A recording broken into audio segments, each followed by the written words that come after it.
ಎಲ್ಲರಿಗೂ ನಮಸ್ಕಾರ. Welcome back to my channel. ನೀವು ನೋಡ್ತಾ ಇದ್ದೀರಾ ಡಿಚ್ಚಿ ಕಿಚನ್ ಯೂಟ್ಯೂಬ್ ಚಾನಲ್. ಇವತ್ತು ಬೆಳಗಿನ ಬ್ರೇಕ್ಫಾಸ್ಟ್ಗೆ ನಾನು ಪೊಂಗಲ್ ಮಾಡೋಣ ಅಂತ ಅಂದ್ಕೊಂಡಿದ್ದೆ. ಆದರೆ ಮನೆಯವರೆಲ್ಲ ಬೇಡ, ತರಕಾರಿ ಪಲಾವ್ ಮಾಡು ಅಂತಂದರು. ಒಂದೊಂದ್ಸತಿ ಹಾಗಾಗುತ್ತೆ. ನಾವು ಅಂದ್ಕೊಳ್ಳೋದೇ ಒಂದು, ಅವ್ರು ಹೇಳೋದೇ ಒಂದು. ನಾವೆಲ್ಲ ರಾತ್ರಿ ಎಲ್ಲ ರೆಡಿ ಮಾಡಿ ಇಟ್ಕೊಂಡಿರ್ತೀವಿ, ಪೊಂಗಲ್ ಮಾಡೋಣ ಅಥವಾ ಏನಾದರೂ ಉದ್ದಿನೋಡೆ ಮಾಡೋಣ ಅದಕ್ಕೆ ಜೊತೆಯಾಗಿ. ಅದ್ರ ಜೊತೆಗೆ ಕಾಯಿ ಚಟ್ನಿ ಮಾಡಿಬಿಟ್ರೆ ಬ್ರೇಕ್ಫಾಸ್ಟ್ ಆಗುತ್ತೆ. ಉದ್ದಿನೋಡೆ ಮಿಕ್ಕಿದ್ರೆ ಮಧ್ಯಾಹ್ನ ಊಟಕ್ಕೂ ಆಗುತ್ತೆ ಅಂತ ಪ್ಲ್ಯಾನ್ ಮಾಡಿರ್ತೀವಿ. ಆದರೆ ನಮ್ಮ ಪ್ಲ್ಯಾನ್ ಪ್ರಕಾರ ಅದು ನಡೆಯೋದೇ ಇಲ್ಲ. ನಿಮ್ಮನೇಲೂ ಹೀಗೆ ಆಗುತ್ತಾ? ನೀವು ಅಂದ್ಕೊಳ್ಳೋದೇ ಒಂದು, ಮಾಡೋದೇ ಬೆಳಗ್ಗೆ ಎದ್ದ ತಕ್ಷಣ ಮಾಡೋದೇ ಇನ್ನೊಂದು, ಅದೇ ರೀತಿ ಆಗುತ್ತಾ ಅಂತ ನನಗೆ ಕಮೆಂಟ್ ಮಾಡಿ ತಿಳಿಸಿ. ನಾನಿಲ್ಲಿ ನೀಟಾಗಿ ರುಬ್ಬಿಟ್ಟು ಮಾಮೂಲಿಯಾಗಿ ಪಲಾವ್ ಮಾಡೋಣ ಅಂತ ಅಂದ್ಕೊಂಡು ಪಲಾವ್ ಮಾಡ್ತಾಯಿದ್ದೀನಿ. ಇನ್ಸ್ಟೆಂಟಾಗಿ ಬೇಡ, ಬರೀ ಪೌಡ್ರ್ ಹಾಕಿ ಪಲಾವ್ ಮಾಡೋದು ಬೇಡ, ಏನಾದರೂ ರುಬ್ಬಿಟ್ಟು ಮಾಡೋಣ ಅಂತಂದ್ಬಿಟ್ಟು ಎಲ್ಲ ರೆಡಿ ಮಾಡಿ ಇಟ್ಕೊಂಡಿದ್ದೀನಿ. ಅಲ್ಲಿ ತರಕಾರಿ ಹೆಚ್ಚಿಟ್ಕೊಂಡಿದ್ದೀನಿ. ಹಾಗೆ ಅಕ್ಕಿ ಕೂಡ ನೆನೆಸ್ಬಿಟ್ಟು ನೀಟಾಗಿ ತೊಳೆದ್ಬಿಟ್ಟು ನೆನೆಸಿಟ್ಕೊಂಡಿದ್ದೀನಿ. ಇವಾಗ ರುಬ್ಬೋದಕ್ಕೆ ನಾನಿಲ್ಲಿ ಒಂದೆರಡು ಟೊಮೊಟೊ, ಆಮೇಲೆ ಮಾಮೂಲಿ ಬಿರಿಯಾನಿ ಮಸಾಲ ಬರುತ್ತಲ್ಲ, ಚಕ್ಕೆ, ಲವಂಗ ಮತ್ತು ಮರಾಠಿ ಮೊಗ್ಗು ಮತ್ತು ಸ್ಟಾರ್ ಹಾಕ್ಕೊಂಡಿದ್ದೀನಿ. ಒಂದು ಅರ್ಧ ಈರುಳ್ಳಿ, ಆಮೇಲೆ 1-2 ಇಂಚ್ ಆಗೋಷ್ಟು ಶುಂಠಿ, ಒಂದು ಉಂಡೆ ಪೂರ್ತಿ ಆಗೋಷ್ಟು ಬೆಳ್ಳುಳ್ಳಿ, 4 ಒಣಮೆಣ್ಸಿನ್ಕಾಯಿ, ಹಾಗೆ 2 ಮೀಡಿಯಮ್ ಸೈಜ್ ಟೊಮೊಟೊ, ಇವೆಲ್ಲನೂ ಸೇರಿಸಿ ನೀಟಾಗಿ ರುಬ್ಕೊಳ್ತೀನಿ. ರುಬ್ಬುವಾಗ ಸ್ವಲ್ಪ ಕೊತ್ತಂಬರಿ ಸೊಪ್ಪು, ಸ್ವಲ್ಪ ಪುದೀನ ಸೊಪ್ಪು ಹಾಕ್ಕೊಳ್ತೀನಿ. ಜಾಸ್ತಿ ಏನು ಹಾಕೋಕ್ಕೋಗಲ್ಲ. ಸುಮಾರು ಥರ ಪಲಾವ್ ಮಾಡ್ಬೋದು. ತರಕಾರಿ ಪಲಾವ್ನ ರುಬ್ದೇನೆ ಮಾಮೂಲಿ ಪೌಡರ್ ಹಾಕ್ಬಿಟ್ಟು ಮಾಡ್ಬೋದು, ಇಲ್ಲಾಂದರೆ ಹಾಗೆ ಇನ್ಸ್ಟೆಂಟಾಗಿ ಸುಮ್ಮನೆ ಜಸ್ಟ್ ಹಂಗೆ ಹಸಿಮೆಣ್ಸಿನ್ಕಾಯಿ ಹಾಕ್ಬಿಟ್ಟು ಕೂಡ ಮಾಡ್ಬೋದು, ಚೆನ್ನಾಗಿರುತ್ತೆ. ಇವಾಗೆಲ್ಲ ರುಬ್ಬಿಟ್ಕೊಂಡ್ರೆ ಮೊದಲೇ ಮಾಡೋದಕ್ಕೆ ಈಸಿ ಆಗುತ್ತೆ ಅಂತ ಅಂದ್ಬಿಟ್ಟು ನಾನು ಮೊದಲೇ ಎಲ್ಲ ರುಬ್ಬಿಟ್ಕೊಂಡ್ಬಿಡ್ತೀನಿ. ರುಬ್ಬೋದಕ್ಕೆ ಸ್ವಲ್ಪ ಇಲ್ಲಿ ಕಸೂರಿ ಮೇಥಿ ಕೂಡ ಸೇರಿಸ್ಕೊಳ್ತಾ ಇದ್ದೀನಿ. ಕಸೂರಿ ಮೇಥಿ ಹಾಕೋದ್ರಿಂದ ಇನ್ನಷ್ಟು ಪರಿಮಳ ಬರುತ್ತೆ.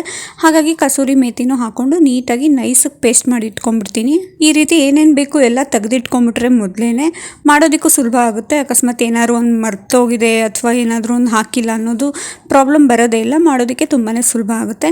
ನಮ್ಮನೇಲಿ ಆ್ಯಕ್ಚುಲಿ ಕುಕ್ಕರ್ ಏನೂ ಬಳಸೋದಿಲ್ಲ. ಪಲಾವ್ ಮಾಡೋದಾಗಲಿ, ಸಾಂಬಾರು, ಹುಳಿ ಏನೇ ಮಾಡೋದಿದ್ರು ನಾವು ಪಾತ್ರೆಯಲ್ಲೇ ಮಾಡೋದು. ಇವಾಗ ಇಲ್ಲಿ ಒಂದು ಪಾತ್ರೆಯಲ್ಲಿ ಮಾಡ್ತಾಯಿದ್ದೀನಿ ನಾನು. 1-2 ಟೇಬಲ್ ಸ್ಪೂನ್ ಎಣ್ಣೆ ಹಾಕಿ, ಎಣ್ಣೆ ಕಾದಿದ್ದಾದಮೇಲೆ ಹೆಚ್ಚಿಟ್ಕೊಂಡಿದ್ನಲ್ಲ ಈರುಳ್ಳಿ ಅದನ್ನು ಹಾಕ್ಕೊಂಡು ಅದ್ರ ಜೊತೆ ಪಲಾವ್ ಎಲೆ ಹಾಕ್ಕೊಂಡು ನೀಟಾಗಿ ಫ್ರೈ ಮಾಡ್ಕೊಳ್ಳೋದು. ನಾನೇನು ಡೀಪ್ ಫ್ರೈ ಏನು ಮಾಡಲ್ಲ, ಸ್ವಲ್ಪ ಮಾಮೂಲಿ ಒಂದು ಸ್ವಲ್ಪ ಟ್ರಾನ್ಸ್ಪರೆಂಟ್ ಆಗೋ ತನಕ ಫ್ರೈ ಮಾಡ್ಕೊಳ್ತೀನಿ ಅಷ್ಟೇ. ಇವಾಗ ಹೆಚ್ಚಿಟ್ಕೊಂಡಿದ್ನಲ್ಲ ತರಕಾರಿ, ಅದನ್ನೆಲ್ಲದನ್ನು ಸೇರಿಸ್ಕೊಂಡು ಅದನ್ನು ಎಣ್ಣೆಲೇ ಫ್ರೈ ಆಗಬೇಕು. ತುಂಬ ಸಣ್ಣ ಕಟ್ ಮಾಡಿರೋದ್ರಿಂದ ಎಣ್ಣೆಲೇ ಫ್ರೈ ಆಗುತ್ತೆ. ನಾವು ಸ್ವಲ್ಪ ದಪ್ಪ ಕಟ್ ಮಾಡಿದ್ರೆ ಸ್ವಲ್ಪ ನೀರು ಹಾಕಿ ಬೇಯಿಸ್ಬೇಕಾಗುತ್ತೆ. ಸಣ್ಣ ಕಟ್ ಮಾಡಿದ್ರೆ ಏನು ಪ್ರಾಬ್ಲಮ್ ಆಗೋಲ್ಲ. ಎಣ್ಣೆಲೇ ಒಂದು 5 ನಿಮಿಷ ಕಮ್ಮಿ ಉರಿ ಕೊಟ್ಟು ಫ್ರೈ ಮಾಡ್ಕೊಂಬಿಟ್ರೆ ಆಯಿತು. ಅದಕ್ಕೆ ಇವಾಗ ನಾನು ರುಬ್ಬಿರೋ ಮಿಶ್ರಣನ ಸೇರಿಸಿ ಅದನ್ನು ಕೂಡ ಫ್ರೈ ಮಾಡ್ಕೊಳ್ತೀನಿ. ರುಬ್ಬಿರೋದು ಸ್ವಲ್ಪ ಹಸಿ ವಾಸನೆ ಹೋಗಬೇಕು, ಅಲ್ಲಿ ತನಕ ಕಮ್ಮಿ ಉರಿ ಕೊಟ್ಟು ಅದನ್ನು ಚೆನ್ನಾಗಿ ಫ್ರೈ ಮಾಡ್ಕೊಳ್ತೀನಿ. ನಾನಿಲ್ಲಿ ತರಕಾರಿ ಕ್ಯಾರೆಟ್, ಬೀನ್ಸ್ ಮತ್ತು ಬಟಾಣಿ, ಹಾಗೆ ಅದ್ರ ಜೊತೆ ಸ್ವಲ್ಪ ಹೂಕೋಸನ್ನ ಸೇರಿಸ್ತಾ ಇದ್ದೀನಿ. ಹೂಕೋಸು ಸೇರಿಸೋದ್ರಿಂದ ಒಂಥರ ವೆರೈಟಿ ಟೇಸ್ಟ್ ಇರುತ್ತೆ ಅಂತ ಅಂದ್ಬಿಟ್ಟು ಹೂಕೋಸನ್ನು ಕೂಡ ನೀಟಾಗಿ ಕಟ್ ಮಾಡಿಟ್ಕೊಂಡು ಅದನ್ನು ಕೂಡ ಸೇರಿಸ್ಕೊಂಡೆ. ಇವಾಗೆಲ್ಲ ಫ್ರೈ ಆಗಿದ್ದಾದಮೇಲೆ ನೀರನ್ನ ಮಿಕ್ಸ್ ಮಾಡ್ತಾಯಿದ್ದೀನಿ. ಮಾಮೂಲಿ 1:2 ನೀರನ್ನ ಸೇರಿಸ್ಬಿಟ್ಟು ನೀಟಾಗಿ ಕುದಿಸ್ಕೊಬೇಕು. ಆ ಕುದಿಯೋ ಹಂತದಲ್ಲೇ ರುಚಿಗೆ ತಕ್ಕಷ್ಟು ಉಪ್ಪು, ಆಮೇಲೆ ಸ್ವಲ್ಪ ನಾನಿಲ್ಲಿ ಟೊಮೊಟೊ ಕಮ್ಮಿ ಹಾಕಿರೋದ್ರಿಂದ ಸ್ವಲ್ಪ ನಿಂಬೆಹಣ್ಣಿನ ರಸನ ಸೇರಿಸ್ತಾ ಇದ್ದೀನಿ.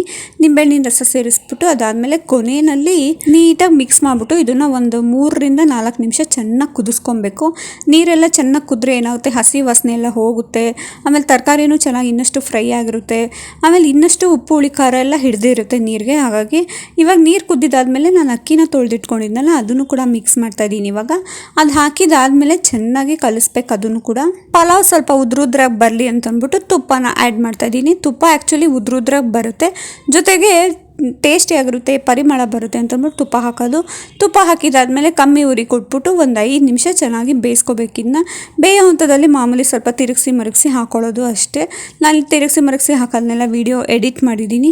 ಇವಾಗ ನೋಡಿ ಚೆನ್ನಾಗಿ ಎಲ್ಲ ತರಕಾರಿ ಪಲಾವ್ ರೆಡಿಯಾಗಿದೆ. ಇವಾಗ ಬಿಸಿ ಬಿಸಿಯಾಗಿ ಸರ್ವ್ ಮಾಡಿಬಿಟ್ಟು ಮನೆಯವ್ರಿಗೆಲ್ಲರಿಗೂ ಕೊಟ್ಟೆ. ಇದಾಗಿತ್ತು ನನ್ನ ಬೆಳಗಿನ ಬ್ರೇಕ್ಫಾಸ್ಟ್ ವ್ಲಾಗ್. ಈ ವಿಡಿಯೋ ಇಷ್ಟ ಆಗಿದ್ರೆ ಪ್ಲೀಸ್ ಒಂದು ಲೈಕ್ ಮಾಡಿ, ಶೇರ್ ಮಾಡಿ, ಹಾಗೆ ನಿಮ್ಗೇನು ಅನ್ನಿಸ್ತು ಅಂತ ಕಮೆಂಟ್ ಮಾಡಿ. ಮತ್ತು ಹೊಸದಾಗಿ ನನ್ನ ಚಾನಲ್ನ ನೋಡ್ತಾ ಇದ್ದರೆ ಪ್ಲೀಸ್ ಸಬ್ಸ್ಕ್ರೈಬ್ ಮಾಡ್ಕೊಂಡು ನೋಡ್ತಾ ಇರಿ. ಹಾಗೆ ನನಗೆ ಸಪೋರ್ಟ್ ಮಾಡ್ತಾ ಇರಿ. Thank you for watching. ಮುಂದಿನ ವಿಡಿಯೋದಲ್ಲಿ ಸಿಗ್ತೀನಿ.